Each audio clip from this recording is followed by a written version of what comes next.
बसा खाली. ಕುತ್ಕೊಳ್ಳಿ. हालेलुया. ಹಾಲೆಲೂಯಾ. उठा सगळेजण. ಮತ್ತೆ ಹೇಳ್ರಿ. आमेन. ಆಮೆನ್. बसा खाली. ಕುತ್ಕೊಳ್ಳಿ. झोप गेली काय? ನಿದ್ದೆ ಬರಕ್ಕೆ ಸಾಧ್ಯ ಇದೆ? आमेन. ಆಮೆನ್.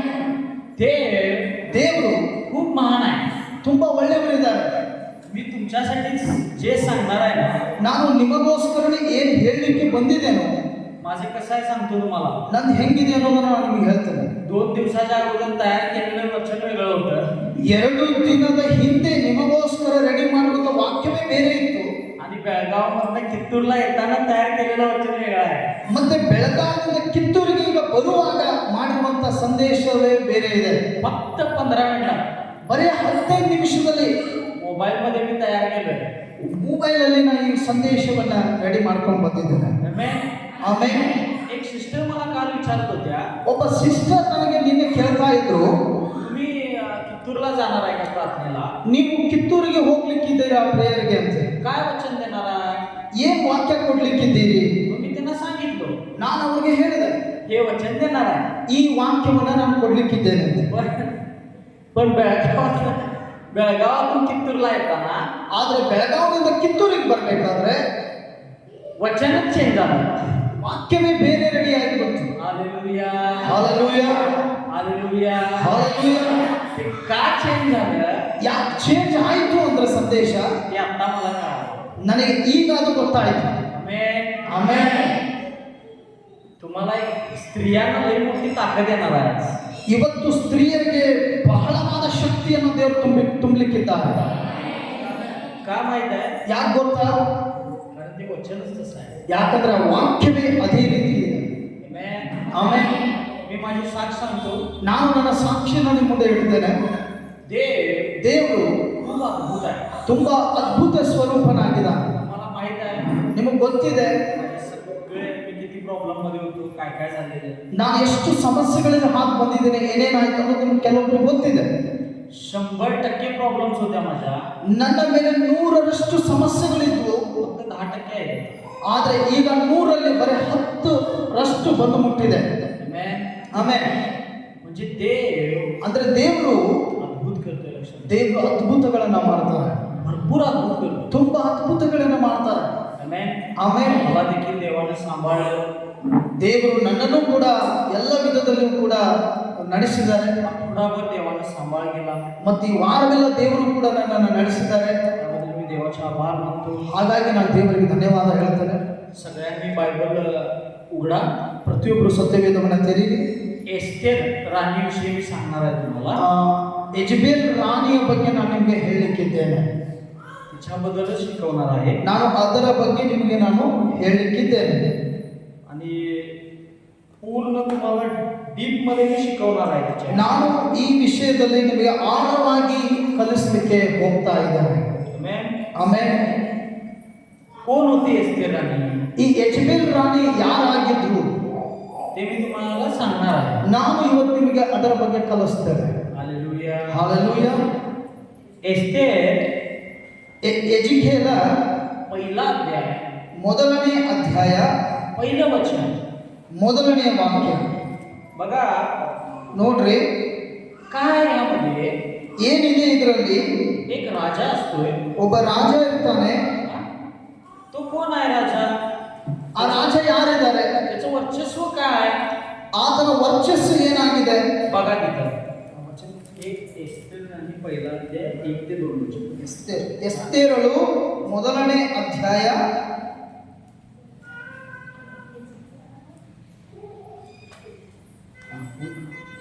1 ते 2.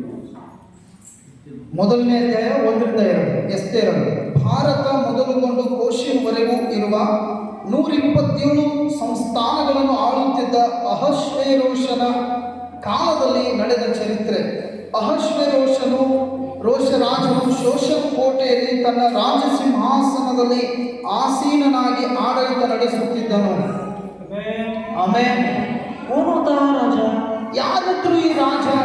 127 जिल्ह्यांवर ನೋಡ್ರಿ 127 ಸಂಸ್ಥಾನಗಳ ಮೇಲೆ ಅಧಿಪತಿಯಾಗಿದ್ದ. म्हणजे एक आता एक कित्तूर म्हणजे एक संस्थान तुमचं ಈಗ ಈ ಕಿತ್ತೂರು ಅಂದ್ರೆ ಕಿತ್ತೂರು ಒಂದು ಸಂಸ್ಥಾನ ಆಯ್ತು. असे 127 ಈ ತರ 127 ಸಂಸ್ಥಾನಗಳ ಮೇಲೆ ಆತನು ಅಧಿಕಾರಸ್ಥನಾಗಿದ್ದ. त्याच्यावर अधिकार गाजवणारा राजा. ಆ 127 ಸಂಸ್ಥಾನಗಳ ಮೇಲೆ ಅಧಿಕಾರವನ್ನು ನಡೆಸುವ ರಾಜನು, त्याचं नाव काय आहे?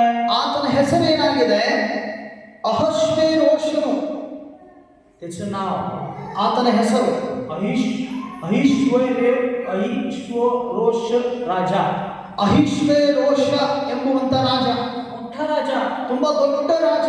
आणि राजाला राग लई, ಮತ್ತು ಈ ರಾಜನಿಗೆ ಬಹಳ ಸಿಟ್ಟಿತ್ತು, भरपूर राग. ತುಂಬಾ ಸಿಟ್ಟಿತ್ತು. मोठा राजा ना, ಇವನು ಬಹಳ ದೊಡ್ಡ ರಾಜನಲ್ಲ. 2-3 संस्थान असले की एक राजा. 1, 2, 3 ಸಂಸ್ಥಾನಗಳು ಉಳ್ಳವನಾದ್ರೆ ಒಬ್ಬ ರಾಜನಾಗಿರ್ತಾನೆ. ಆದ್ರೆ ಇವನು 127 संस्थानावर 127 ಸಂಸ್ಥಾನಗಳ ಮೇಲೆ ಒಬ್ಬ ರಾಜನಾಗಿದ್ದಾನೆ. मग ह्याला गर्व असणार का नाही? ಅಂದಮೇಲೆ ಇವನಿಗೆ ಸ್ವಲ್ಪ ಅಹಂಕಾರ ಇದ್ದೇ ಇರ್ತದೆ. तो राजा आहे ना. ಯಾಕಂದ್ರೆ ಇವನು ರಾಜನಾಗಿದ್ದಾನೆ.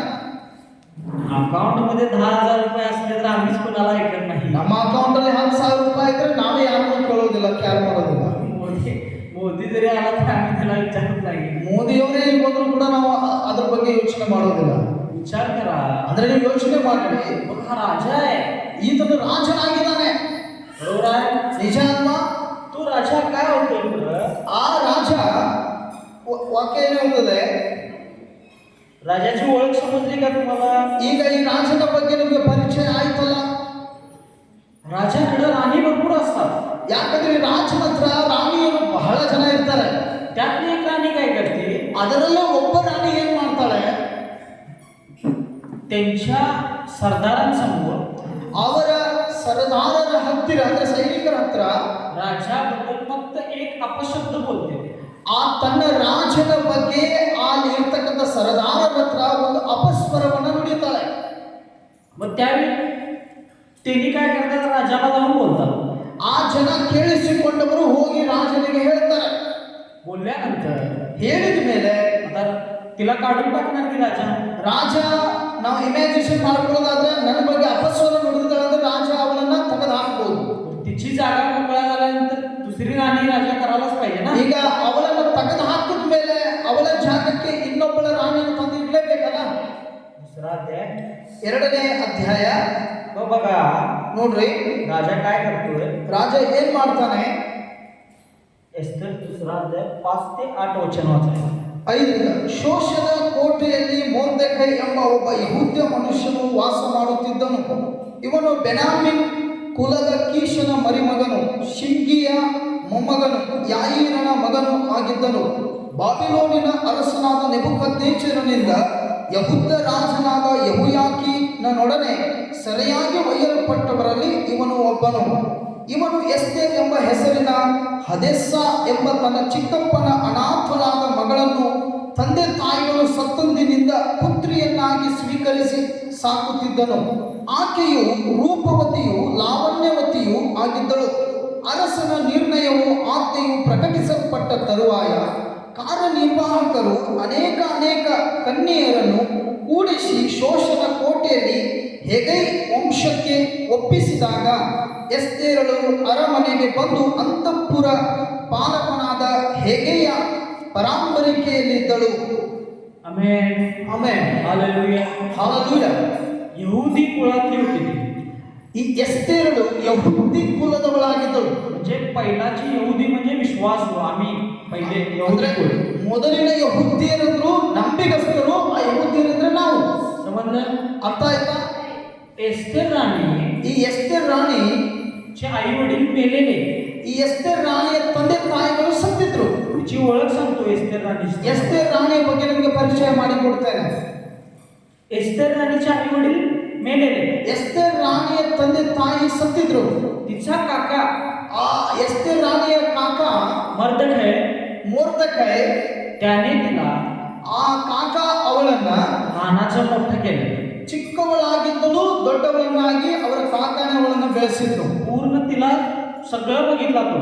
ಅವರ ಕಾಕನೇ ಆ ಎಸ್ತೇರಳನ್ನ ಎಲ್ಲ ವಿಧದಲ್ಲಿಯೂ ಕೂಡ ನೋಡ್ಕೊಂಡ್ರು. त्यानंतर काय झालं? ಅದಾದ್ಮೇಲೆ ಏನಾಯ್ತು? या गावामध्ये ಆ ಒಂದು ಊರಲ್ಲಿ राजा राजाचा फरमान आला ರಾಜನ ಒಂದು ಆಜ್ಞೆ ಹೊರಡಿಸಲ್ಪಡ್ತು. की जेवढ्या कुमारे ಎಷ್ಟು ಕನ್ಯೆಯರಿದ್ದಾರೆ 127 संस्थानामध्ये 127 ಸಂಸ್ಥಾನದಲ್ಲಿ त्या कुमाऱ्या ಆ ಒಂದು ಕನ್ಯೆಯರನ್ನ येऊन राजाच्या राज दरबारामध्ये येऊन थांबायला पाहिजे. 627 ಸಂಸ್ಥಾನದಲ್ಲಿ ಇದ್ದಂತ ಕನ್ಯೆಯರನ್ನ ತೆಗೆದುಕೊಂಡು ಅವರೆಲ್ಲರೂ ರಾಜ್ಯ ಸಂಸ್ಥಾನ ಅಂದ್ರೆ ರಾಜ ಇರುವಂತ ಸ್ಥಳದಲ್ಲಿ ತಂದು ನಿಲ್ಲಿಸಬೇಕು. बरोबर आहे. ನಿಜ ಅಲ್ವಾ?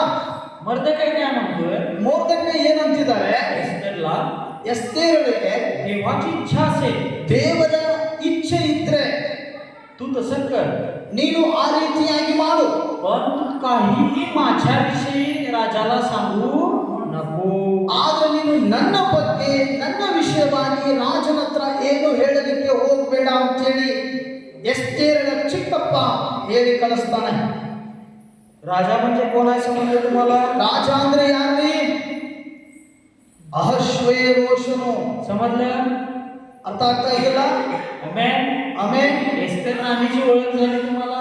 ಎಸ್ತೇರ್ ರಾಣಿಯ ಬಗ್ಗೆ ಗೊತ್ತಾಯ್ತಾ? बरोबर आहे. ಗೊತ್ತಾಯ್ತಾ? आता ಈಗ दुसरा अध्याय 13-14 वाचायचं.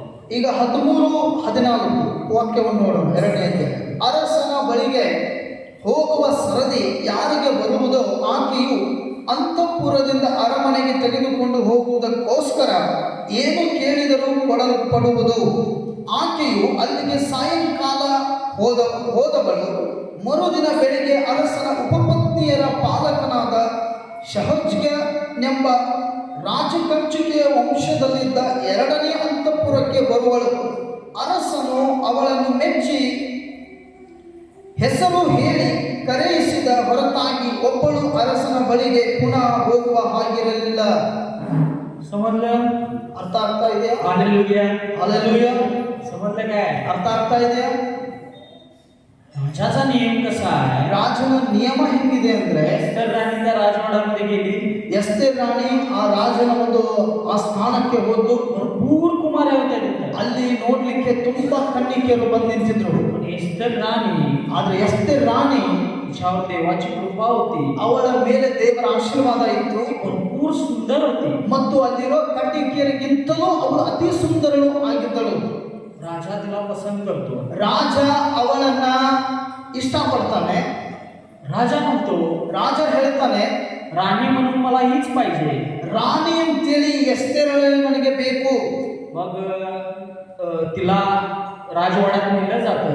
ಮತ್ತೆ ಅವಳನ್ನ ರಾಜನ ಆ ಸ್ಥಾನಕ್ಕೆ ಕರೆದುಕೊಂಡು ಹೋಗಲಾಗುತ್ತದೆ. तिला एक सेपरेट बंगला दिला जातो ಅವಳಿಗೆ ಒಂದು ಸಪರೇಟ್ ಒಂದು ದೊಡ್ಡ ಬಂಗಲೆಯನ್ನ ಕೊಡಲಾಗ್ತದೆ. आणि ಮತ್ತೆ तिला चाकर नोकर सगळे ठेवले जातात. ಅವಳ ಒಂದು ಉಪಚಾರಕ್ಕೆ ಸೈನಿಕರು ಆ ಮತ್ತೊಬ್ಬರು ಆ ವರ್ಕರ್ಸ್ ಅಥವಾ ಕೆಲಸಗಾರನ ಇಡಲಾಗ್ತದೆ. मग राजाच्या जवळचा एक व्यक्ती असतो, ಮತ್ತು ರಾಜನ ಸಮೀಪದಲ್ಲಿರ್ತಕ್ಕಂಥ ಒಬ್ಬ ವ್ಯಕ್ತಿ ಇರ್ತಾನೆ. तो एस्तेर राणी समोर येऊन नियम सांगतो. ಅವನು ಬಂದು ಎಸ್ತೇರಳಿಗೆ ರಾಜನ ನಿಯಮಗಳ ಬಗ್ಗೆ ಹೇಳ್ತಾನೆ.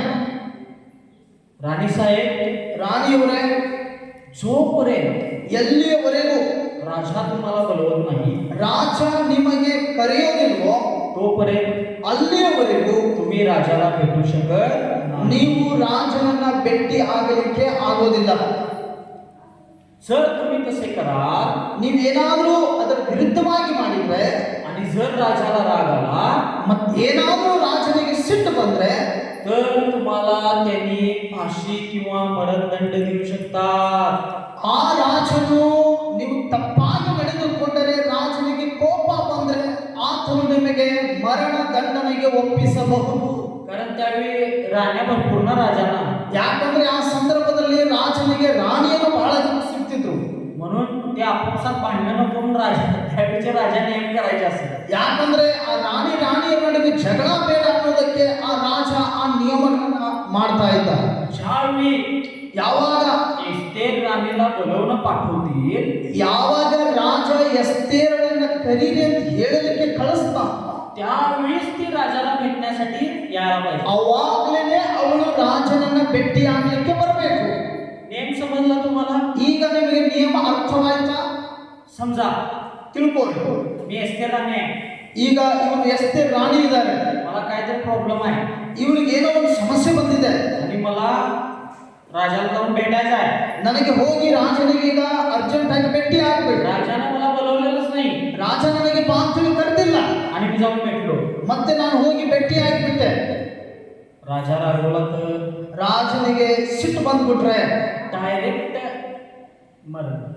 ಸಿಟ್ಟು ಬಂದ್ಬಿಟ್ರೆ, ಕೋಪ ಬಂದ್ರೆ ನೇರವಾಗಿ ಅವರಿಗೆ ಮರಣ ದಂಡನೆ ಶಿಕ್ಷೆ ಸಿಗ್ತದೆ. हा नियम ಇಂಥ ಒಂದು ನಿಯಮ राजाला ರಾಜ दरबारात ठेवलेला असतो. ತನ್ನ ಒಂದು ಆಸ್ಥಾನದಲ್ಲಿ ಇಟ್ಟಿರ್ತಾನೆ. ಆಮೇಲೆ पुढचं वचन वाचा. ಮುಂದಿನ ವಾಕ್ಯ ಓದಿಕೊಳ್ಳೋಣ. ಅರಸನ एस्तेर तिसरा अध्याय 2-7. 3ನೇ ಅಧ್ಯಾಯ 6ನೇ ವಾಕ್ಯ. आता त्यानंतर काय होतंय ते काढून ठेवू. ಅದಾದ್ಮೇಲೆ ಏನಾಗ್ತದೆ ಅಂದ್ರೆ, मर्दखै ಮೊರ್ದೆಕೈ जो एस्तेरचा वडील आपण म्हणू शकतो, एस्तेरचा काका. ಯಾರು ಮೊರ್ದೆಕೈ ಅಂದ್ರೆ ಎಸ್ತೇರಳ ಚಿಕ್ಕಪ್ಪ. हा तो ಆತನು राणीला कधी कधी तर भेटायला येत असतो. ಆ ಎಸ್ತೇರ್ ರಾಣಿಯನ್ನ ಭೇಟಿ ಆಗ್ಲಿಕ್ಕೆ ತನ್ನ ಚಿಕ್ಕಪ್ಪ ಬರ್ತಾ ಇರ್ತಾನೆ. पण ಆದ್ರೆ राजाचा प्रधान ರಾಜನ प्रधान म्हणजे राजा सोडल्यानंतर तोच व्यक्ती. ಆ ರಾಜನ ಪ್ರಧಾನಮಂತ್ರಿ ಇರ್ತಾನೆ. ರಾಜನ ಕೈ ಕೆಳಗೆ ಪ್ರಧಾನಮಂತ್ರಿ ಇರ್ತಾನೆ. तो ಆತನು आता आमच्यात नियम कसा आहे, फक्त आम्ही राजाला मान सन्मान देणार आहोत. ಈಗ ನಮ್ಮಲ್ಲಿ ನಿಯಮಗಳು ಹೆಂಗಿದೆ, ನಾವು ನೇರವಾಗಿ ರಾಜನಿಗೆ ಗೌರವ ಸನ್ಮಾನವನ್ನ ಕೊಡ್ತೇವೆ. एस्तेर राणीचा बाबा ಆದ್ರೆ ಎಸ್ತೇರ್ ರಾಣಿಯ ಚಿಕ್ಕಪ್ಪ तो राणीला भेटायला आला समजा. ಆತನು ಎಸ್ತೇರ್ ರಾಣಿಯನ್ನ ಭೇಟಿ ಆಗ್ಲಿಕ್ಕೆ ಬಂದ ತಿಟ್ಕೋರಿ.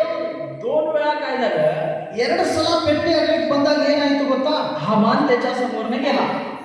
हमान ಹಮಾನ್ ಅನ್ನುವಂಥವನು ಆ ಮೊರ್ದೆಕೈನ ಎದುರುಗಡೆಯಿಂದ ಹಾದು ಹೋಗ್ತಾನೆ. हमान कोण? राजाचा प्रधान. ಈ ಹಮಾನ್ ಅನ್ನುವಂಥ ವ್ಯಕ್ತಿ ಯಾರಂದ್ರೆ ರಾಜನ 2ನೇ ಪ್ರಧಾನಮಂತ್ರಿ ಅಂತ ಕೈ ಕೆಳಗಿರೋನು. हा मग सगळे सैनिक त्याला काय केले, वाकून नमस्ते केले. ಆ ಹಮಾನನು ಹಾದು ಹೋಗುವಾಗ ಎಲ್ಲ ಸೈನಿಕರು ಆತನ ಹಾದು ಹೋಗುವಾಗ ಅವನಿಗೆ ತಲೆಬಾಗಿ ನಮಸ್ಕಾರ ಮಾಡಿದ್ರು. पण मर्दखै काय वाकला नाही, तो असंच थांबला. ಆದ್ರೆ ಈ ಎಸ್ತೇರಳ ಚಿಕ್ಕಪ್ಪ ಎಸ್ತೇರಳನ್ನ ಭೇಟಿ ಆಗ್ಲಿಕ್ಕೆ ಬಂದಾಗ ಹಾಮಾಸ್ ಹಾದು ಹೋಗುವಾಗ ಈ ಮೊರ್ದೆಕೈ ಅವನನ್ನ ನೋಡಿ ಗೌರವಿಸಲಿಲ್ಲ. त्याला वाटलं असू दे, चुकून झाला असेल. ಆ ಹಾಮಾಸ್ ಅನ್ಕೊಂಡ, ಇಲ್ಲಿ ಇವನು ಯಾರೋ ಹೊಸಬನಿದ್ದಾನೆ, ಇವನಿಗೆ ಗೊತ್ತಿಲ್ಲ, ತಪ್ಪಿ ಏನಾದ್ರೂ ಆಗಿರ್ಬೋದು ಅಂತೇಳಿ. आणि आठवड्यानंतर ಮತ್ತೆ 1 ವಾರದ ನಂತರ आणि पण असंच झालं. ಮತ್ತೆ ಆತನು ಭೇಟಿ ಆಗ್ಲಿಕ್ಕೆ ಬಂದಾಗ ಇದೇ ರೀತಿ ಆಗ್ತದೆ. काय झालं, ಏನಾಯ್ತು? परत पण मर्दखै काय केला, ಮೊರ್ದೆಕೈ ಏನ್ ಮಾಡ್ದ? ಮತ್ತೆ वाकला नाही. ಆ ಹಾಮಾಸ್ ಹೋಗುವಾಗ ನಮನವನ್ನ ಸಲ್ಲಿಸಲಿಲ್ಲ, गौरव दिला ಗೌರವ ಕೊಡ್ಲಿಲ್ಲ, नाही, वाचवलं. ಕೊಡ್ಲಿಲ್ಲ. बघा वचन काय सांगतंय. ನೋಡ್ರಿ ವಾಕ್ಯ ಏನ್ ಹೇಳ್ತದೆ? 2 ದಿವಸ ರಾಜನ ಅರಮನೆಯಲ್ಲಿದ್ದ ಸೇವಕರೆಲ್ಲರೂ ಹಾಮಾನನಿಗೆ ಸಾಷ್ಟಾಂಗ ನಮಸ್ಕಾರ ಮಾಡುತ್ತಿದ್ದರು. ಆದರೆ ಮೊರ್ದೆಕೈಯು ಅವನಿಗೆ ಸಾಷ್ಟಾಂಗ ನಮಸ್ಕಾರ ಮಾಡುತ್ತಿರಲಿಲ್ಲ. ಅರಮನೆಯ ದ್ವಾರಪಾಲಕರು ಮೊರ್ದೆಕೈಗೆ, ನೀನು ರಾಜಾಜ್ಞೆಯನ್ನು ಮೀರುವುದೇಕೆ ಎಂದು ಪ್ರತಿದಿನ ಅವನನ್ನು ಎಚ್ಚರಿಸುತ್ತಿದ್ದರು. ಮೊರ್ದೆಕೈಯು ತಾನು ಯೆಹೂದ್ಯನೆನ್ನುವ ಹೆಮ್ಮೆಯ ಹಾಗೂ ಮಾನವನಿಗೆ ಸಾಷ್ಟಾಂಗ ನಮಸ್ಕಾರ ಮಾಡುವುದಿಲ್ಲ ಎಂಬ ಅವನ ಹಠ ಸಾಗುವುದೇನೋ ನೋಡೋಣ ಎಂದುಕೊಂಡು ಅವರು ಅದನ್ನು ಹಾಮಾನನಿಗೆ ತಿಳಿಸಿದರು. ಮೊರ್ದೆಕೈಯು ತನಗೆ ಸಾಷ್ಟಾಂಗ ನಮಸ್ಕಾರ ಮಾಡುತ್ತಿಲ್ಲವೆಂದು ತಿಳಿದ ಹಾಮಾನನು ಬಹಳ ಕೋಪಗೊಂಡನು. ಅವನು ಮೊರ್ದೆಕೈಯೊಬ್ಬನ ಮೇಲೆ ಕೈಯೆತ್ತುವುದು ಸಾಲದೆನ್ನೆನಿಸಿ ಇವನು ಯಹೂದ ಜನಾಂಗದವನೆಂದು ಕೇಳಿದ ಮೇಲೆ ಅಹಷ್ವೇರೋಷನ ರಾಜ್ಯದಲ್ಲಿದ್ದ ಮೊರ್ದೆಕೈಯ ಒಂದು ಬಳಗದವರನ್ನು, ಅಂದರೆ ಎಲ್ಲ ಯಹೂದ್ಯರನ್ನು ಸಂಹರಿಸಬೇಕೆಂದು ನಿರ್ಣಯಿಸಿಕೊಂಡನು. Hallelujah, hallelujah, hallelujah, hallelujah, hallelujah, hallelujah. आता काय, ಈಗ ಬಹಳ ಕಠಿಣವಾದ ಪರಿಸ್ಥಿತಿ ಬಂತು. आता चालू होणार. ಈಗ ನಿಜವಾಗಿಯೂ ಕೂಡ ಒಂದು ಪಿಕ್ಚರ್ ನಡೀತದೆ. सगळे लक्षपूर्वक ऐका. ಯಾರೂ ಕೂಡ ಆ ಕಡೆ ಈ ಕಡೆ ನೋಡದೆ ಈಗ ಮುಂದುವರಿಯುವ ಸಂದೇಶವನ್ನು ಲಕ್ಷ್ಯ ಕೊಟ್ಟು ಕೇಳಿ. मी काय स्टोरी सांगायला ನಾನು ನಿಮಗೆ ಯಾವುದೋ ಕ್ರಿಯೇಟ್ ಮಾಡಿದಂತ ಸಂದೇಶವನ್ನು ಹೇಳ್ತಾ ಇಲ್ಲ.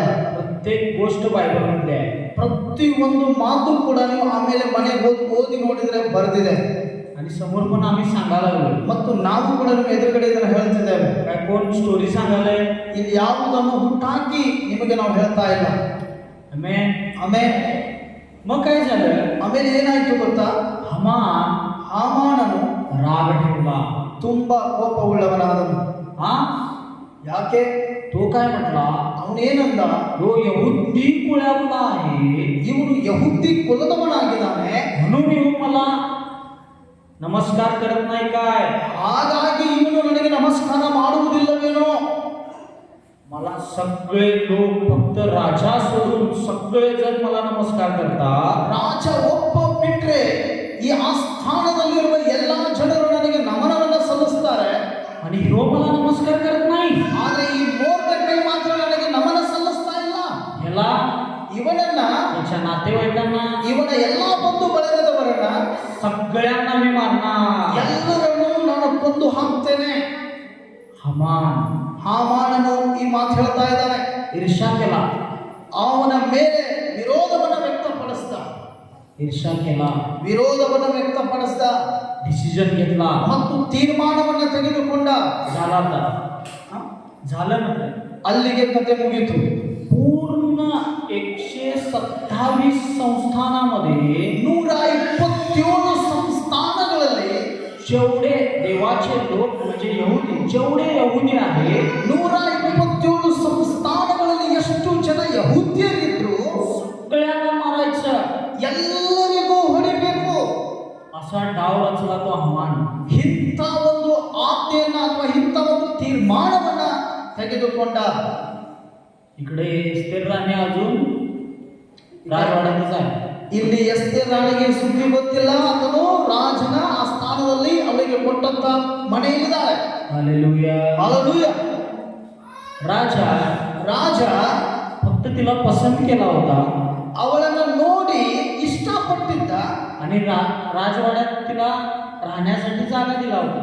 ಅವಳನ್ನು ನೋಡಿ इಷ್ಟಪಟ್ಟಿದ್ದಕ್ಕೆ, ಅವಳನ್ನು ರಾಣಿಯಾಗಿ ಅವಳನ್ನು ಸ್ವೀಕರಿಸಿದ್ದಕ್ಕೆ ಅವಳಿಗೆ ಇರಲಿಕ್ಕೆ ಜಾಗವನ್ನ ಆ ಸ್ಥಾನದಲ್ಲಿ ಕೊಟ್ಟಿದ್ದ. एकदाही ती राजासमोर गेली नाही. ಒಂದು ಸಲಾನೂ ಕೂಡ ರಾಜನ ಹತ್ತಿರ ಎಸ್ತೇರ್ ರಾಣಿ ಹೋಗಲೇ ಇಲ್ಲ. राजाबरोबर बोलली, ರಾಜನ ಸಂಗಡ ಮಾತಾಡಲು ಕೂಡ ಇಲ್ಲ. हालेलुया. हालेलुया. हालेलुया. हालेलुया. पुढे काय होते बघा. ಮುಂದೆ ಏನಾಗ್ತದೆ ನೋಡ್ರಿ.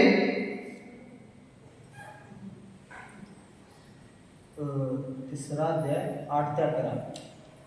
ಹಾಮಾನನು ಅರಸನಾದ ಅಹಷ್ವೇರೋಷನಿಗೆ, ನಿನ್ನ ರಾಜ್ಯದ ಎಲ್ಲಾ ಸಂಸ್ಥಾನಗಳಲ್ಲಿ ಒಂದು ಜನಾಂಗವಿರುತ್ತದೆ, ಅದು ಇತರರ ಜನಾಂಗಗಳವರ ಮಧ್ಯದಲ್ಲಿ ಹರಡಿದರೂ ಎಲ್ಲರಿಂದ ಪ್ರತ್ಯೇಕವಾಗಿಯೇ ಇರುತ್ತದೆ.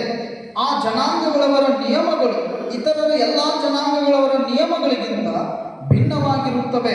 ಅರಸನ ನಿಯಮಗಳನ್ನಂತೂ ಅವರು ಅನುಸರಿಸುವುದೇ ಇಲ್ಲ. ಅರಸನು ಅವರನ್ನು ಸುಮ್ಮನೆ ಬಿಡುವುದು ಉಚಿತವಲ್ಲ. ಅರಸನ ಚಿತ್ತವಾದರೆ ಅವರನ್ನು ಸಂಹರಿಸಬೇಕು ಎಂಬ ಆಜ್ಞೆಯು ಹೊರಡಲಿ. ಹಾಗೆ ಮಾಡಿದರೆ ನಾನು ರಾಜ ಭಂಡಾರಕ್ಕಾಗಿ 10,000 ತಲಾಂತು ಬೆಳ್ಳಿಯನ್ನು ತೂಕ ಮಾಡಿ ಉದ್ಯೋಗಸ್ಥರ ಕೈಗೆ ಒಪ್ಪಿಸುವೆನು ಎಂದು ಹೇಳಿದನು. हालेलुया. हालेलुया. काय केला हमान? ಏನ್ ಮಾಡ್ದ ಹಾಮಾನನು? राजाकडे गेला. ರಾಜನ ಹತ್ರ ಹೋದ. ರಾಜನೇ, ರಾಜನೇ, तुझ्या बरोबरी करणाऱ्या लोकांचा, ನಿನ್ನನ್ನ ವಿರೋಧಿಸುವಂತ ಜನರನ್ನ, तुला नाव ठेवणाऱ्या लोकांचा, ನಿನಗೆ ಹೆಸರು ಇಡುವಂತ ಜನರನ್ನ, तुझ्याविषयी वाईट बोलणाऱ्या लोकांचा, ನಿನ್ನ ಬಗ್ಗೆ ಕೆಟ್ಟದು ಮಾತನಾಡುವ ಜನರನ್ನ, तुझा गौरव न करणाऱ्या लोकांचा, ನಿನ್ನನ್ನ ಅಗೌರವದಿಂದ ನೋಡುವಂತ ಜನರನ್ನ, अशी लोक ಇಂಥ ಜನರನ್ನ आमच्या ನಮ್ಮ 127 संस्थानामध्ये 127 ಸಂಸ್ಥಾನಗಳಲ್ಲಿ जेवढी आहेत ಎಷ್ಟು ಜನ ಇದ್ದಾರೆ त्यांना हुडकून काढण्याची ಅವರನ್ನ ಹುಡುಕಿ ಹೊರಗಡೆ ತರಲಿಕ್ಕೆ आणि त्यांना मारण्याची मला परवानगी दे. ಮತ್ತು ಅವರನ್ನ ಹೊಡೆಯುವಂತಹ ಅಧಿಕಾರವನ್ನು ನನಗೆ ಕೊಡು. कसं कसं डाव केला हामान ನೋಡಿದ್ರಿ ಹಾಮಾನನು ಯಾವ ರೀತಿಯಲ್ಲಿ ಪ್ಲಾನ್ ಮಾಡಿ ರಾಜನ ಹತ್ರ ಹೋಗಿದ್ದಾನೆ. काय पण पाप राजाला माहित नाही. ಈ ಹಿಂದೆ ನಡೆದಂತಹ ಘಟನೆಗಳ ಬಗ್ಗೆ ರಾಜನಿಗೆ ಇನ್ನೂ ಗೊತ್ತಿಲ್ಲ. हा राजा म्हणतोय हा ರಾಜ ಹೇಳ್ತಾನೆ, हे भारी आहे की ನಿಜ ಅಲ್ಲ ನಿನ್ನ ಮಾತು ಹೇಳೋದು, ಸತ್ಯ ಇದೆ ಇದು, भारी झालं ಬೆಸ್ಟ್ ಆಯ್ತು ಇದು. फरमान काढा ಅದೇ ರೀತಿ ಮಾಡ್ರಿ. फरमान ಪರವಾನಗಿಯನ್ನ ಆಜ್ಞೆನ ಹೊರಡಿಸ್ರಿ.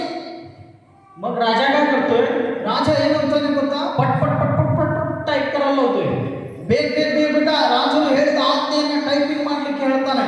फरमान जारी करतोय राजा. ಆ ಆಜ್ಞೆಯನ್ನ ಹೊರಡಿಸಿ ಅದನ್ನ ಜಾರಿಗೆ ಇದು ಕೂಡ ತಂದು ಬಿಡ್ತಾರೆ.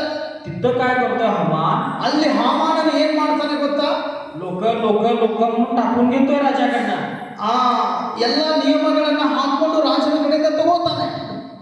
आणि ಮತ್ತೆ खाली लिहितोय ಕೆಳಗಡೆ ಬರೀತಾನೆ, ही सगळी लोक ಈ ಎಲ್ಲಾ ಜನರನ್ನು यहुदी कुळातली ಯಹೂದಿ ಕುಲದವರಾಗಿ.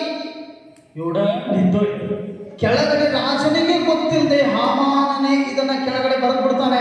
आणि राजा म्हणतोय वाचून दाखवलो.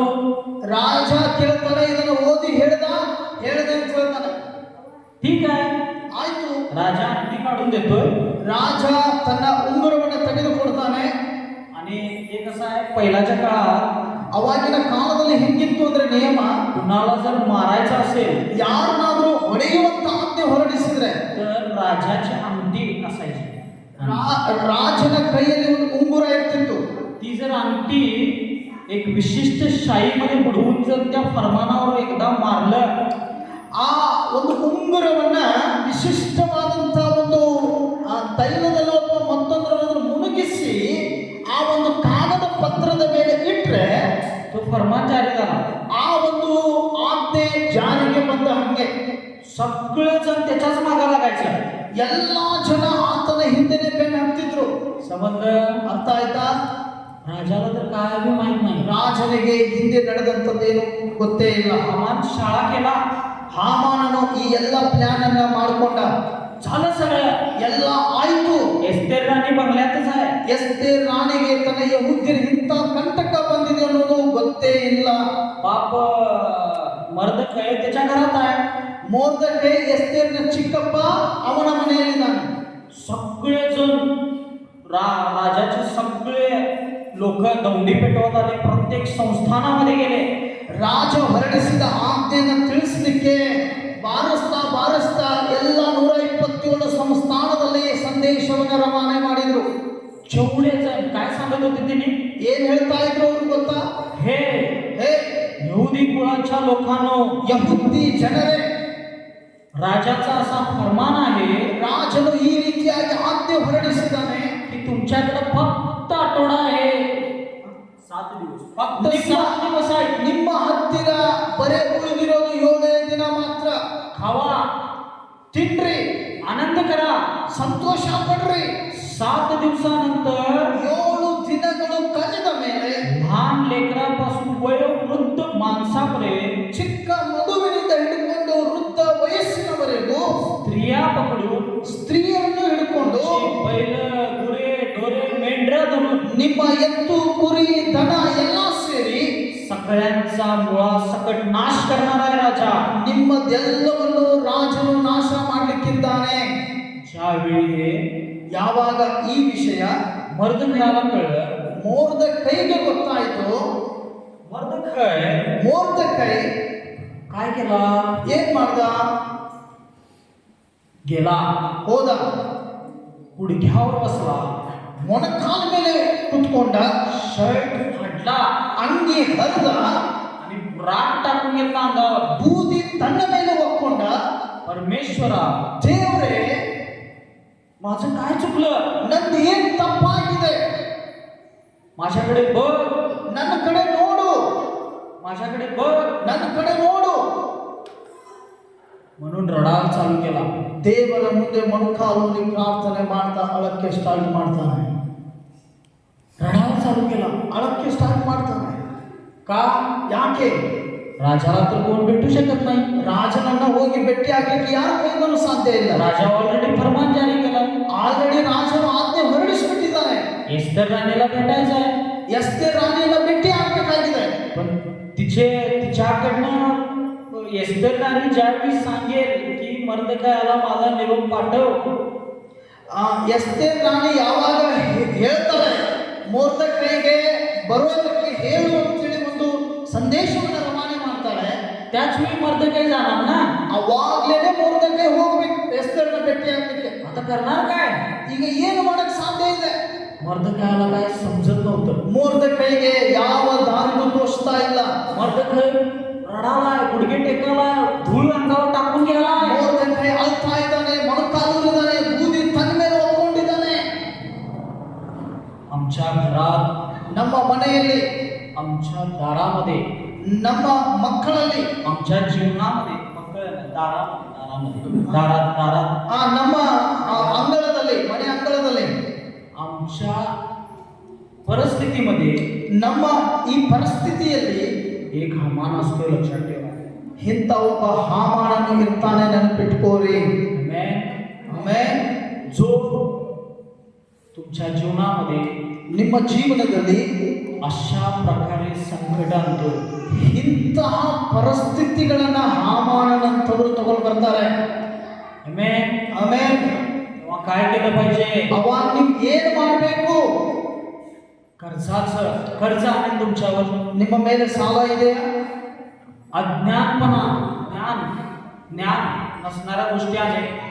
ಆ ಅಜ್ಞಾನಿ, ಜ್ಞಾನ ಇಲ್ಲದೆ ಇರುವಂತಹ ವಿಷಯಗಳು ನಿಮ್ಮಲ್ಲಿದ್ದಾವೆ. किंवा ಇಲ್ಲ ಅಂದ್ರೆ आपापल्याच लोकांमध्ये शाळा करायला लावेल. ಹಾಮಾನನು ನಮ್ಮ ಜನರ ಮಧ್ಯದಲ್ಲೇ ಈ ತರಹದ ಒಂದು ಪ್ರಾಬ್ಲಮ್ಸ್ಗಳನ್ನ ರೆಡಿ ಮಾಡಬಹುದು.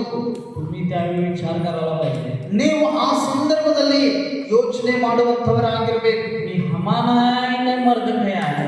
ನಾನು ಹಾಮಾನನಾಗಿದ್ದೇನೋ ಅಥವಾ ಮೊರ್ದಕೈ ಆಗಿದ್ದೇನೋ. मग ಆಮೇಲೆ ಮೊರ್ದಕೈ देवाला म्हणा लागला, ದೇವರಿಗೆ ಹೇಳಕ್ಕೆ ಸ್ಟಾರ್ಟ್ ಮಾಡ್ದ, देवा, ದೇವರೇ एस्तर राणीकडे माझा निरोप पाठव. ಎಸ್ತೇರ್ ರಾಣಿಗೆ ನನ್ನ ಕಡೆಯಿಂದ ಸಂದೇಶ ರವಾನೆ ಆಗಲಿ आणि तिला समजू दे आमच्यावर कसली वेळ आलेली आहे. ಮತ್ತು ಅವಳಿಗೆ ಗೊತ್ತಾಗ್ಲಿ ನಮ್ಮ ಮೇಲೆ ಎಂಥ ಪರಿಸ್ಥಿತಿಯ ದಿನ ಬಂದಿದೆ ಅಂತ ಹೇಳಿ. देवाची किती मोठी कृपा बघा. ನೋಡ್ರಿ, ದೇವರ ಎಷ್ಟು ದೊಡ್ಡ ಕೃಪೆ ಇದೆ ಅನ್ನೋದನ್ನ. काय होतंय? ಏನಾಗ್ತದೆ ಗೊತ್ತಾ? पट्ट ಬೇಗ एस्तर राणी काय करत्या? ಎಸ್ತೇರ್ ರಾಣಿ ಏನ್ ಮಾಡ್ತಾಳಂದ್ರೆ, तिला लई आठवण येते मर्दकायची. ಮೊರ್ದಕೈ ಬಗ್ಗೆ ಅವಳಿಗೆ ಬಹಳ ನೆನಪು ಬರಕ್ ಸ್ಟಾರ್ಟ್ ಆಗ್ಬಿಡ್ತದೆ ನಮ್ಮ ಚಿಕ್ಕಪ್ಪಂದು. दोघा जणांना ती मर्दकायाकडे पाठवतात, दोघा जणांना. ಇಬ್ರು ಸೈನಿಕರನ್ನ ಮೊರ್ದಕೈ ಹತ್ರ ಎಸ್ತೇರಳು ಕಳಿಸ್ತಾಳೆ. ते सैनिक मर्दकाय सगळी स्टोरी सांगतो सैनिकांना. ಮೊರ್ದಕೈ ಏನ್ ಮಾಡ್ತಾನೆ? ಎಸ್ತೇರಳು ಕಳಿಸಿದ ಸೈನಿಕರಿಗೆ ನಡೆದ ಎಲ್ಲಾ ಘಟನೆಯನ್ನ ವಿವರಣೆಯಾಗಿ ಹೇಳ್ತಾನೆ. ज्यावेळी राणीला हे कळतंय, ಯಾವಾಗ ಈ ವಿಷಯನ ಸೈನಿಕರು ಹೋಗಿ ಎಸ್ತೇರ್ ರಾಣಿಗೆ ತಿಳಿಸ್ತಾರೋ, राणीला लई वाईट वाटते. ರಾಣಿಗೆ ಬಹಳ, ಎಸ್ತೇರಳಿಗೆ ಬಹಳ ದುಃಖವಾಗ್ತದೆ. लई दुःख होते राणी. ಬಹಳ ದುಃಖವಾಗ್ತದೆ. ಆಮೇಲೆ हालेलुया. ಹಾಲೆಲೂಯಾ. जेवढ्या स्त्रिया आहेत का नाही, ಒಂದ್ಸಲ ಎದ್ದು ಕುಟಿ ಚಪ್ಪಾಳೆ ತೋರಿಸಿ.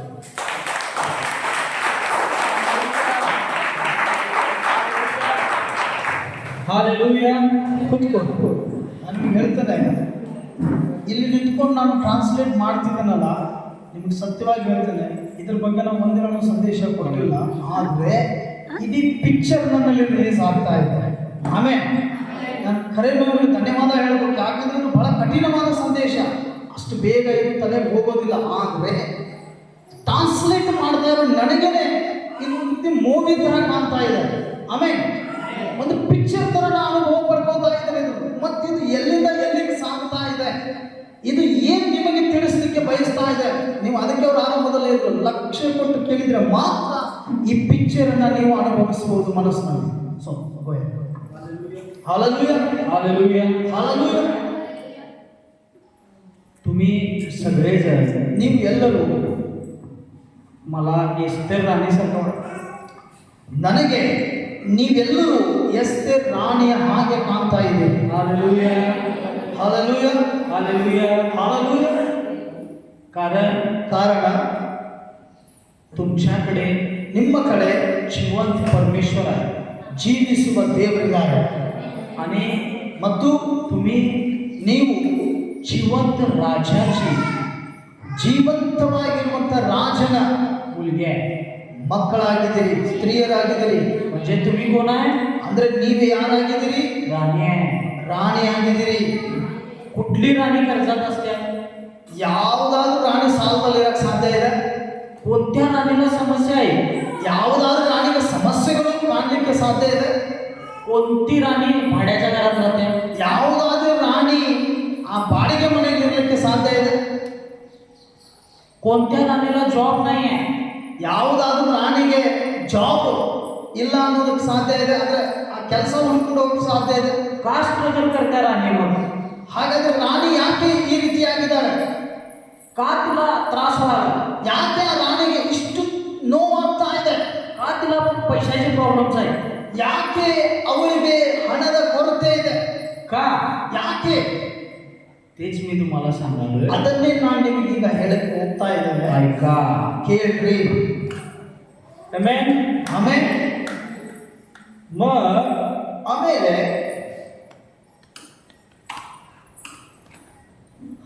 एस्तेर राणी ಎಸ್ತೇರ್ ರಾಣಿ गुडघ्यावर बसते. ಮೊರ್ದೆಕೈ ಅಲ್ಲಿ ಮೊಣಕಾಲು ಊರಿದ್ದಾನೆ. ಎಸ್ತೇರ್ ರಾಣಿ ಸುದ್ದಿ ತಿಳಿದ ಮೇಲೆ ಇಲ್ಲಿ ಮೊಣಕಾಲು ಊರ್ತಾ ಇದ್ದಾಳೆ. आणि पटकन परत काकाकडे निरोप पाठवत्या.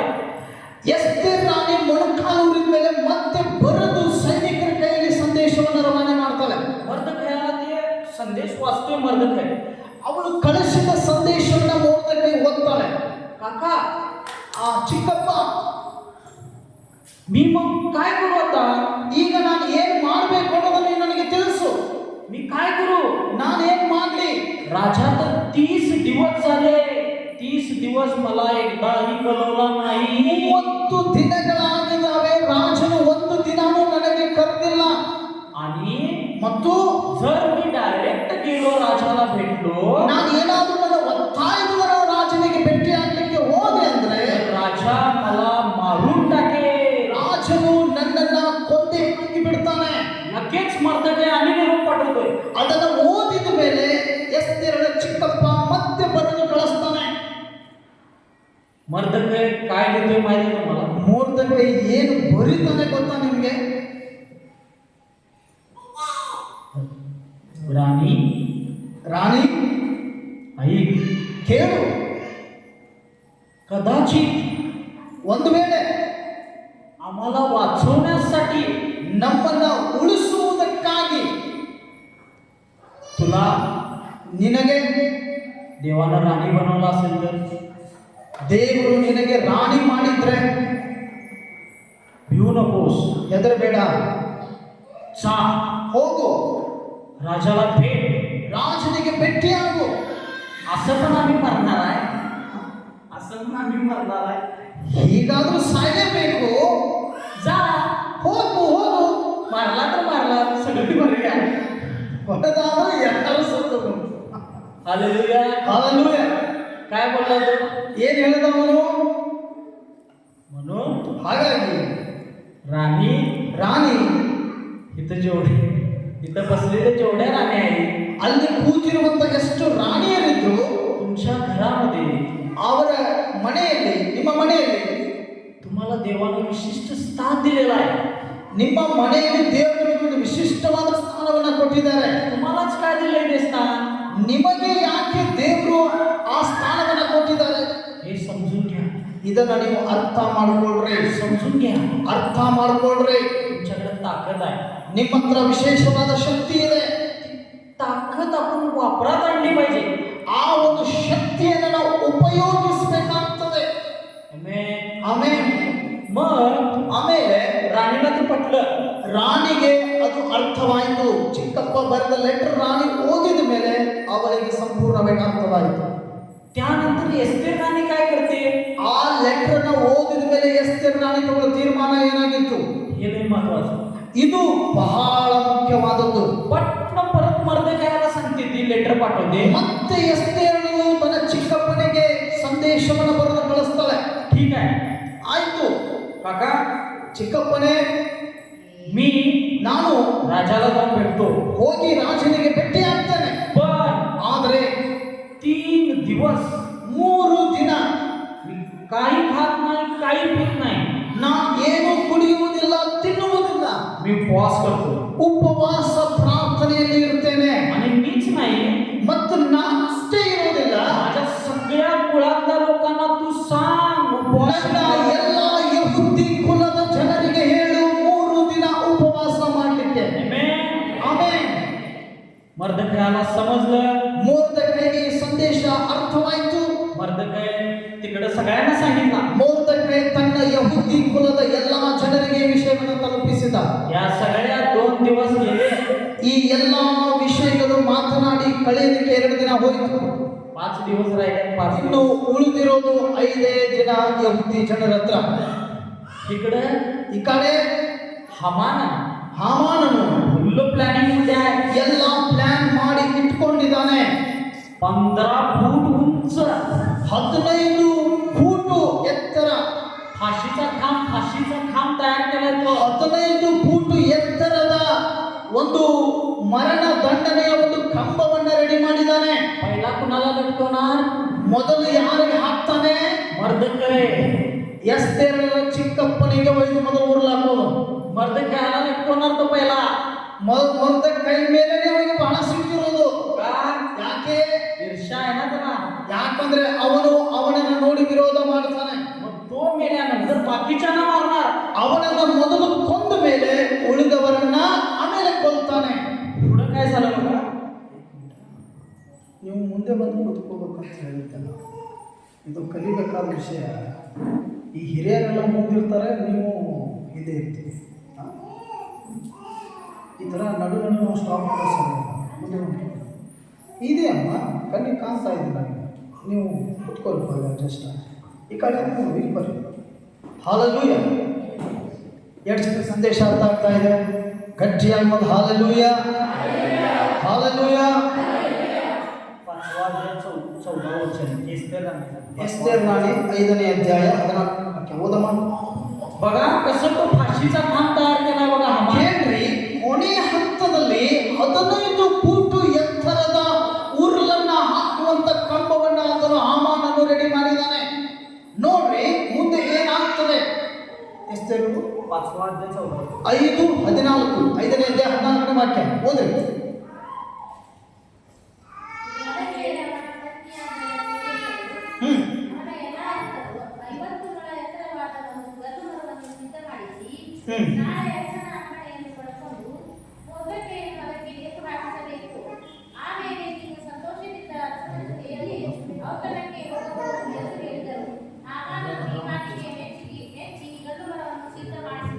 हालेलूया. ಓದ್ರಮ್ಮ. ಅದಕ್ಕೆ ಅವನ ಪತ್ನಿಯಾದ ಎಸ್ತೇರಳು ಅವಳ ಎಲ್ಲ ಆಪ್ತರು 50 ಮೊಳ ಎತ್ತರವಾದ ಒಂದು ಹಗಲು ಮರಳನ್ನು ಸಿದ್ಧ ಮಾಡಿ ನಾಳೆ ಅರಸನ ಅಪ್ಪಣೆಯಂತೆ ಪಡೆದುಕೊಂಡು ಮೊರ್ದಕೈಯನ ಅದಕ್ಕೆ ನೇತು ಹಾಕಬೇಕು. ಆ ಮೇಲೆ ನೀನು ಸಂತೋಷದಿಂದ ಅರಸನ ಜೊತೆಯಲ್ಲಿ ಔತಣಕ್ಕೆ ಹೋಗಬಹುದು ಎಂದು ಹೇಳಿದನು. ಹಾಮಾನನು ಈ ಮಾತಿಗೆ ಮೆಚ್ಚುಗ ಮರವನ್ನು ಸಿದ್ಧ ಮಾಡಿದನು. ಹಾಲೆಲೂಯ. ಎಷ್ಟು ಮೊಳ ಎತ್ತರ ಅಂದ್ರೆ 50 ಫೂಟು ಎತ್ತರ. ಇಮ್ಯಾಜಿನೇಷನ್ ಮಾಡ್ಕೋರಿ. 50 ಫೂಟ್ ಎತ್ತರದ್ದು ಮನುಷ್ಯನ ಉರ್ಲಾಕ ಕಂಬ ರೆಡಿ ಮಾಡ್ಯಾನ. ಓಕೆ, सगळ्या 127 संस्थानामध्ये दिसत होतो हॉटेल. ಆ ಉರುಳು ಹಾಕೋದನ್ನ ಯಾರ್ಯಾರು ನೋಡ್ಬೇಕು ಹೇಳ್ರಿ? 127 ಸಂಸ್ಥಾನಗಳಲ್ಲಿರೋ ಜನರಿಗೆ ಕಾಣಬೇಕು. ಅದು ದೂರದಿಂದಾನೆ ಉರುಳು ಹಾಕ್ತಾ ಇದ್ದೀನಿ ಅಂತ ಹೇಳಿ त्याप्रमाणे तो रेडी केलाय. ಆ ಪ್ರಕಾರವಾಗಿ ಅವನು ಸಿದ್ಧತೆ ಮಾಡ್ಕೋತಾ ಇದ್ದಾನೆ. ಯಹೂದ್ಯರ ಹತ್ರ 5 ದಿನ ಉಳಿದಿರೋದು. कोण? हामान. ಯಾರು? ಹಾಮಾನನು, ಅಹಷ್ವೇರೋಷನ ರಾಜನ ಪ್ರಧಾನಮಂತ್ರಿ. अशा हामान लय आहे का? ಇಂಥ ಹಾಮಾನರು ನಿಮ್ಮ ಜೀವಿತಗಳಲ್ಲಿ ಬಹಳ ಜನ ಬರಬಹುದು. लय आहे. ಬಹಳ ಜನ ಬರಬಹುದು. असं शाळा करणारे, ಈ ತರ ಪ್ಲಾನ್ ಮಾಡಿ ಮನುಷ್ಯನನ್ನ ಕೊಂದು ಹಾಕೋರು. प्रार्थना ठेवायचे आहे ಪ್ರಾರ್ಥನೆ ಮಾಡಬೇಕು. काहीतरी होणार हमान असतोच की ಹಾ, असे हमानले ಈ ತರಹದ ಹಾಮಾನರು ಬಹಳ ಜನ ಇದ್ದಾರೆ. हे करू नका म्हटलं तर ते करणार ಇದನ್ನ ಮಾಡಬೇಡ್ರಿ ಅಂತ ಹೇಳಿದ್ರೆ ಅದನ್ನೇ ಮಾಡೋದು. कारण ಯಾಕಂದ್ರೆ हमान ಹಾಮಾನನು, हे समजून घ्या. ಇದನ್ನ ನೀವು ಅರ್ಥ ಮಾಡ್ಕೊಳ್ಳಿ. मग ಆಮೇಲೆ हमानाची बायको खुश, ಹಾಮಾನನ ಹೆಂಡತಿ सगळे आनंदात आहेत की नाही? ಎಲ್ಲರೂ ಸಂತೋಷದಲ್ಲಿದ್ದಾರೆ. ಹಾಮಾನನ ಹೆಂಡತಿ ಅವರೆಲ್ಲರೂ ಕೂಡ एन्जॉय करायला ಅವರು ಸಂತೋಷ ಪಡ್ತಿದ್ದಾರೆ, आनंदात आहे. ಅವರು ಆನಂದದಲ್ಲಿದ್ದಾರೆ. का ಯಾಕೆ? फाशी देणार ना हमान. ಇನ್ನು 5 ದಿನದಲ್ಲಿ ಯಹೂದ್ಯರೆಲ್ಲರೂ ಸತ್ತು ಹೋಗ್ತಾರಲ್ಲ, ಅದಕ್ಕೋಸ್ಕರ आता हमान स्वतःला काय समजत होता? ಈಗ ಹಾಮಾನನು ತನಗೆ ತಾನೇ ಏನು ಅನ್ಕೋತಾ ಇದ್ದ? मीच राजा आहे. ನಾನೇ ರಾಜನು ಆಗಿದ್ದೇನೆ. कारण ह्योच ते फरमान जारी केला ना. ಯಾಕಂದ್ರೆ ಇವನೇ ಕೆಳಗಡೆ ಎಲ್ಲ ಬರೆದು ಇವನೇ ಅದಕ್ಕೆ ರುಜುವಾತನ್ನು ಹಾಕಿಸಿದ್ದಲ್ಲ. राजाला कायच माहित नाही. ರಾಜನಿಗೆ ಏನೂ ಕೂಡ ಗೊತ್ತಿಲ್ಲ. देव महान आहे लक्षात ठेवा. ಆದ್ರೆ ಮೊಣಕಾಲು ಊರ್ತಿದ್ದಾರೆ ಎಸ್ತೇರಳು, ಮೊರ್ದಕೈ. महान आहे. ದೇವರು ತುಂಬಾ ಅದ್ಭುತ ಸ್ವರೂಪನು. किती दिवस आहे. ಎಷ್ಟೋ ದಿವಸಗಳಾಯಿತು. पूर्ण एस्तेर राणीची स्टोरी सांगालो मी तुम्हाला अर्धा तासात. ಇದನ್ನ ಕಲಿಯಲಿಕ್ಕೆ ಎಷ್ಟೋ ದಿನಗಳು ಬೇಕು. ಆದ್ರೆ ಇಡೀ ಸಂಪೂರ್ಣವಾದ ಎಸ್ತೇರಳ ಬಗ್ಗೆ ಅರ್ಧ ಗಂಟೆ ನಿಮಗೆ ತಿಳಿಸ್ತಾ ಇದ್ದಾನೆ. फक्त 3 दिवसात, फक्त 3 दिवसात बरे. कसा अद्भुत केलाय बघा. ಬರೇ 3 ದಿನದ ಉಪವಾಸ ಪ್ರಾರ್ಥನೆ ಮಾಡಲಿಕ್ಕೆ ಯಹೂದ್ಯರಿಗೆ ಸಂದೇಶ ರವಾನೆ ಆಯಿತು. 3 ದಿನದ ಉಪವಾಸ ಪ್ರಾರ್ಥನೆ ಮುಗಿಯುವಷ್ಟರ ಒಳಗಡೆ ಎಂತ ಮಹತ್ ಕಾರ್ಯವನ್ನು ದೇವರು ಮಾಡ್ತಾರೆ ನೋಡ್ರಿ. आता 1 दिवस संपला ಈಗ ಮೊದಲನೇ ದಿನದ ಉಪವಾಸ ಪ್ರಾರ್ಥನೆ ಮುಗೀತು. आणि राहिले किती दिवस? फक्त 4 दिवस. ಇನ್ನು ಉಳಿತಾ ಇದೆ 4 ದಿನ. जसं दिवस कमी होतील ಒಂದು ಸಲ ನೀವು ಇಮ್ಯಾಜಿನೇಷನ್ ಮಾಡ್ಕೊಳ್ಳಿ, ಮರಣ ಇನ್ನು 4 ದಿನ ಇದೆ ಅಂತ 50 ಫುಟ್ ಉದ್ದ ಕಂಬದಲ್ಲಿ ನಾವು ನೇತಾಡಬೇಕು, ಸಾಯಬೇಕು ಅಂದ್ರೆ ಆ ಮನುಷ್ಯನಿಗೆ ಹೆಂಗಾಗ್ತದೆ? ನೀವು ಬಹುಶಃ ಜೈಲಲ್ಲಿ ಇರೋರಿಗೆ ಭಾಷೆ ಕೊಟ್ರೆ ಇನ್ನೇನು 2 ದಿನ ಇದೆ ಅಂದಾಗ ಅವನಿಗೆ ಹೆಂಗಾಗ್ತಿರ್ಬೋದು? ಸಾಯ್ಬೇಕಲ್ಲ, ಈಗ ಕಣ್ಣು ಮುಂದೆ ಸಾವಿದೆ. हमान असा नाचायला गेलाय. ಇಲ್ಲಿ ನೋಡಿದ್ರೆ ಹಾಮಾನನು ಕುಣಿತಾ ಇದ್ದಾನೆ, ಸಂತೋಷ ಪಡ್ತಾ ಇದ್ದಾನೆ. तिकडे मर्दकय ಅಲ್ಲಿ ಮೊರ್ದಕೈ ಏನ್ ಮಾಡ್ತಿದ್ದಾರೆ? गुडघे टेकून प्रार्थना करायला. ಮೊಣಕಾಲೂರಿ ಪ್ರೇಯರ್ ಮಾಡ್ತಿದ್ದಾನೆ. तिकडे एस्तेर राणी प्रार्थना करायला राजा. ಅಲ್ಲಿ ಎಸ್ತೇರ್ ರಾಣಿ ರಾಜನ ಸ್ಥಾನದಲ್ಲಿ ಮೊಣಕಾಲೂರಿ ಪ್ರೇಯರ್ ಮಾಡ್ತಿದ್ದಾಳೆ. आणि राजा आमचा राजा समजलाय. ಮತ್ತು ನಮ್ಮ ರಾಜನು ಈ ತರ ಕುತ್ಕೊಂಡ್ಬಿಟ್ಟಿದ್ದಾನೆ, ಏನು ಗೊತ್ತಿಲ್ಲ. तो निवांत आहे. ಯಾಕಂದ್ರೆ ಅವನು ಆರಾಮಿದ್ದಾನೆ. शिकारीकडे फिरत ಆ ಕಡೆ ಈ ಕಡೆ ಓಡಾಡ್ತಾ ಶಿಕಾರಿ ಮಾಡ್ತಾ ಅವನು ಆರಾಮಿದ್ದಾನೆ, ಅವನಿಗೆ ಏನೂ ಗೊತ್ತಿಲ್ಲ. ते काय म्हणाले सांगा राजा? ಆ ರಾಜ ಏನಂತಿದ್ದಾನೆ ಹೇಳ್ರಿ? ए, हमान लय चांगला आहे. ಈ ಹಾಮಾನನು ತುಂಬಾ ಒಳ್ಳೆಯವನು, ಯಾಕಂದ್ರೆ ನನ್ನ ಬಗ್ಗೆ ಒಳ್ಳೆ ವಿಚಾರ ಮಾಡಿದ್ದಾನೆ. माझ्या वाईटात उठलेल्या लोकांना हे मारायला. ನನ್ನ ವಿರುದ್ಧವಾಗಿ ಅಂತ ಜನರನ್ನು ಅವನು ಕೊಲ್ಲಕ್ಕೆ ಹೋಗ್ತಿದ್ದಾನೆ. ए, हमान लय चांगला आहे. ಹಾಮಾನನು ತುಂಬಾ ಒಳ್ಳೆ ವ್ಯಕ್ತಿ. असंच पास्टर ಹೀಗೆ ಪಾಸ್ಟರ್ ಕೂಡ ಏನಂತಿರ್ತಾರೆ ಗೊತ್ತಾ? जो हमान आहे का नाही, ಯಾ ಹಾಮಾನನ್ ಇದಾನಲ್ಲ, त्याला म्हणत असतात लक्षात ठेवा. ಪಾಸ್ಟರ್ಗಳು ಅಂತಿರ್ತಾರೆ ಹಾಮಾನನಿಗೆ, ಮನುಷ್ಯ ತುಂಬಾ ಒಳ್ಳೆಯವನು. पण तो हमान आहे का नाही, ಆದ್ರೆ ಹಾಮಾನನ್ ಏನಿದಾನಲ್ಲ, लय डेंजर. ಅವನು ತುಂಬಾ ಡೇಂಜರ್ ಆಗಿದ್ದಾನೆ. लय डेंजर. ತುಂಬಾ ಡೇಂಜರ್ ಆಗಿದ್ದಾನೆ. त्याला वाटतंय पहिला ಅವನಿಗೆ ಮೊದಲು ಅನಿಸ್ತಾ ಇರ್ತದೆ, मीच सगळा आहे, ಆ ಹಾಮಾನ ಅನ್ಕೋತಾ ಇರ್ತಾನೆ, ನಾನೇ ಎಲ್ಲ ಆಗಿದ್ದಾನೆ, मीच राजा आहे. ನಾನೇ ರಾಜನಾಗಿದ್ದಾನೆ. काय झालं बघा. ಏನಾಯ್ತು ಗೊತ್ತಾ? ಮುಂದೆ 3 दिवस प्रार्थना झाली.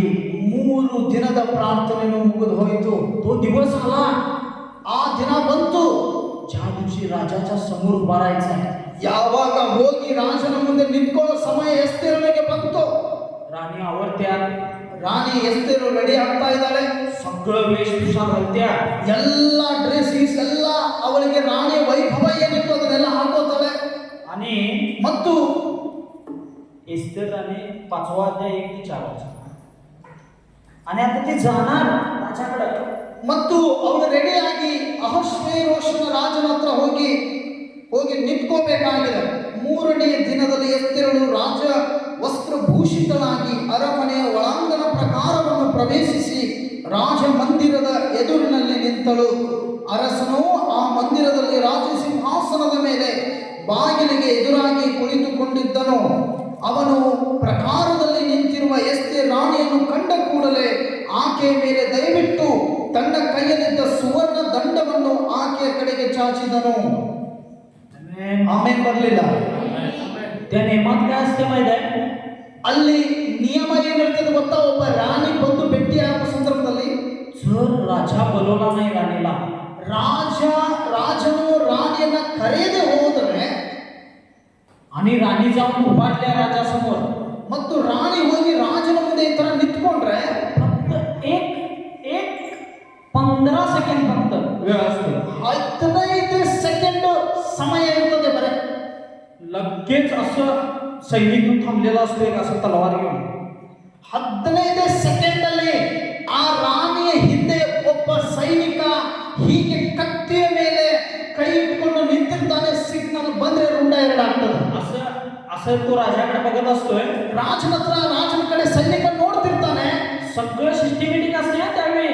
ಎಲ್ಲ ಸಿಸ್ಟಮೆಟಿಕ್ ಇರ್ತದೆ ರಾಜನ ಸ್ಥಾನದಲ್ಲಿ. की राणी कुठल्या चौकोनमध्ये थांबायचं, ರಾಣಿ ಬಂದು ಕರೆಕ್ಟ್ ಅವಳ ಒಂದು ಚೌಕದಲ್ಲೇ ಬಂದು ನಿಂತ್ಕೊಂಡಿರ್ತಾಳೆ. पटन सैनिक ह्या चौकानात थांबतोय. ಸೈನಿಕ ಬಂದು ಕರೆಕ್ಟ್ ಪೊಸಿಷನ್ ದಲ್ಲೇ ಈ ಬಾಜುವಲ್ಲಿ ಬಂದು ನಿಂತಿರ್ತಾನೆ.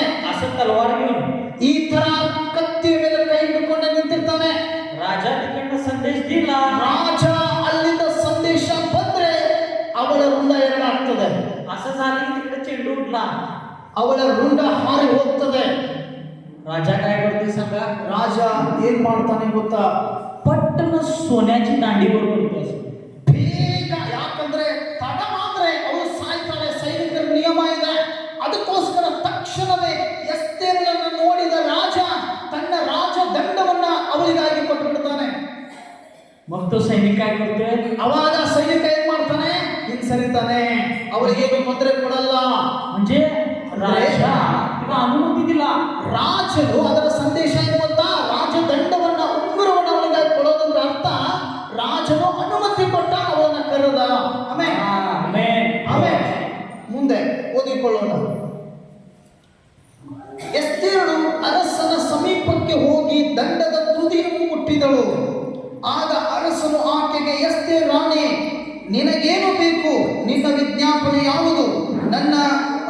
ನನ್ನ ಅರ್ಧ ರಾಜ್ಯವನ್ನು ಕೇಳಿದರೂ ನಿನಗೆ ಕೊಡುತ್ತೇನೆ ಎಂದನು. ಆಮೇಲೆ राणी लय हुशार. ರಾಣಿನೂ ಕೂಡ, ಎಸ್ತೇರ್ ರಾಣಿನೂ ಕೂಡ ತುಂಬಾ ಜಾಣಳಾಗಿದ್ದಾಳೆ. राणी काय म्हटली? ರಾಣಿ ಏನಂದ್ಲು ಗೊತ್ತಾ? मला आता काय पण नको. ನನಗೀಗ ನಿನ್ನ ಕಡೆಯಿಂದ ಅರ್ಧ ರಾಜ್ಯನೂ ಬೇಡ, ಏನೂ ಬೇಡ. तुम्ही जेवायला या. जेवायला ನೀವು ಊಟ ಮಾಡಲಿಕ್ಕೆ मी तुमच्यासाठी एक पाची पकवान जेवण तयार केलोय. ನೀವು ನನ್ನ ಸಂಗಡ ಬಂದು ಊಟ ಮಾಡಲಿಕ್ಕೆ ಅತಿ ದೊಡ್ಡವಾದಂತ ಅಡುಗೆಯನ್ನ ನಾನು ಮಾಡಿಟ್ಟಿದ್ದೇನೆ. अनेक इच्छा आहे. ಮತ್ತೊಂದು ಇಚ್ಛೆ ನನ್ನದಾಗಿದೆ. राजा म्हणतोय